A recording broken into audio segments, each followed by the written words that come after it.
Okay, but what are we wearing this fall? Because trends either make people obsessed or roll their eyes and it's just not their vibe. Trends can feel like the industry is telling us what to wear, but I also think it helps shape how we express ourselves. So today I want to talk about why fashion trends exist, why they stir such deep emotions in people, and whether or not you should buy into them before breaking down the actual fall/winter 2025 fashion trends. Let's get into it.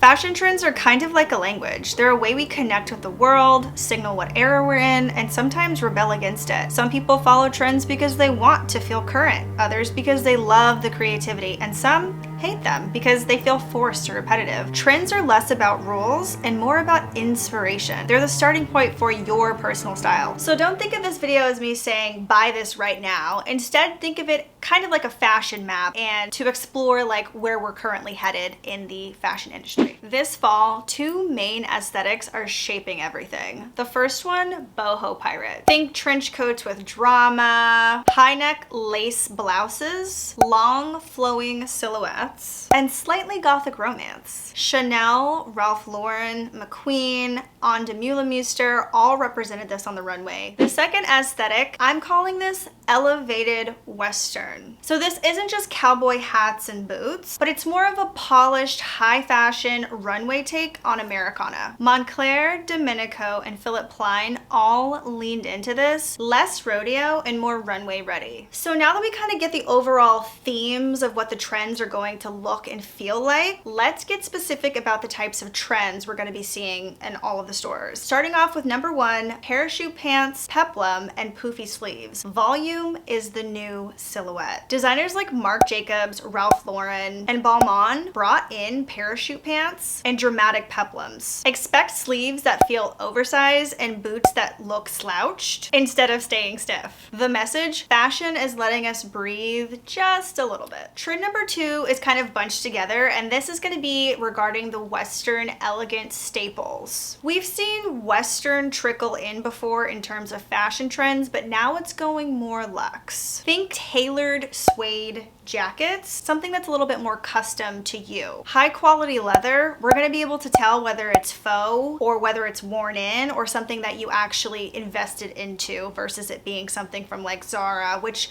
let's not bash on Zara. Zara can provide great quality clothing sometimes, even though it is fast fashion, but we're going to be more aware of when people are buying into something that's authentic leather and when something is fast fashion produced. Also, less cow print on things, and we're going to see more raw cowhide applied to purses, bags, jackets, all kinds of things that are accessories more so than just cow printed tees and etc. This elevated Western moment is giving yeehaw, but it's like a highbrow type of yeehaw, if you catch my drift. And moving into trend number three, getting deeper into that boho pirate sort of aesthetic, there's a couple of categories in that I'm putting all into one, but I do think that we're going to see unique jackets that resemble pirate. It can be a velvet type of jacket, it could be a long trench coat, whatever it is, jackets are going to be a focus and they're going to look like pirate jackets. And the reason why I think we're headed in this direction is because we're getting a lot of ruffles and high neck blouses also being put out. So when you get a unique jacket and something that's high neck and it looks Victorian to some degree and it's flowy, I think you kind of get this like pirate-esque theme, and I'm here for it. I think the boho craze is really cool, but to put this spin on it gives it a slightly gothic, darker, sinister kind of vibe to it, which isn't necessarily always the boho vibe. Like boho can be love and light, but we also need a little bit of darkness to appreciate the light, and I'm so here for that. Zimmermann, McQueen, and Ralph Lauren gave us pieces that look like they stepped out of a Victorian novel, but somehow still feel modern. Trend number four is going to be fur details. Fur is showing up in unexpected places this season. On skirts, wrist cuffs, even handbags. Miu Miu and Chloe styled fur as a playful accent rather than just big coats. It's less winter survival and more fashion fantasy. Number five, lace for fall. This one's kind of different because we typically wear lace during spring and summer. So this trend seeping into the fall, I'm here for it. Lace slips, satin shorts with lace trimming, and tanks, again, which are usually reserved for summer, are being reimagined for layering. Picture a satin short with the lace trimming and a chunky cardigan or sweater paired together with some sort of boot or flat. Zimmermann and On de Mühlenmuster played right into this, and I absolutely adore this look. Moving on to trend number 6. Everybody is saying that bomber jackets are going to be trending, but I don't necessarily see them as bomber jackets. When I look at this certain style, I pay more attention to the pockets, and I think that this style is actually called a utility jacket, but who am I? And who am I?